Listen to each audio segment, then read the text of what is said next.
तिकडे पुण्यामध्ये मुख्यमंत्री देवेंद्र फडणवीस यांची सभा फ्लॉप झाली होती काल आणि आज नाशिकमध्ये माजी मुख्यमंत्री आणि काँग्रेस प्रदेशाध्यक्ष अशोक चव्हाण यांनाही तसाच फटका बसला।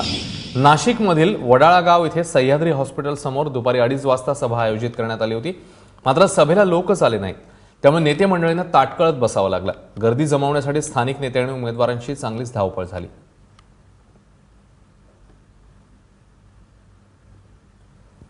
त्यामुळे 2 दिवस 2 मोठ्या नेत्यांना अशा प्रकारे प्रसंगाला सामोरं जावं लागलं। कालची मुख्यमंत्र्यांची सभा होती, जिकडे गर्दी जमूच शकली नाही। सदाशिवपेठ भागातली ही सभा आणि त्यामुळे रद्द करावी लागली, तर तिकडे आज अशोक चव्हाण यांना देखील काहीशा तशाच परिस्थितीला सामोरं जावं लागलं। ही घटना नाशिकमध्ये घडली।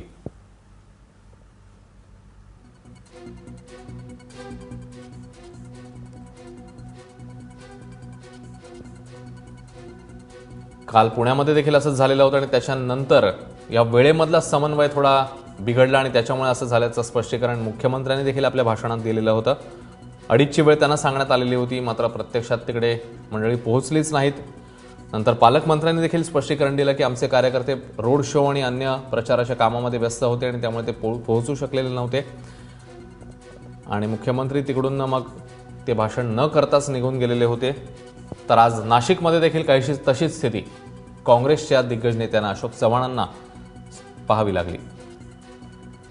हे स्टेज आपण बघू शकतोय, खुर्च्या देखील आहेत, नेते मंडळी तिकडे पोहोचताना बघायला मिळाली, मात्र समोर सभेला कोणीच उपस्थित नव्हतं। प्रांजल कुलकर्णी आपल्यासोबत आहेत। प्रांजल, नाशिकमध्ये नेमकं काय घडलं?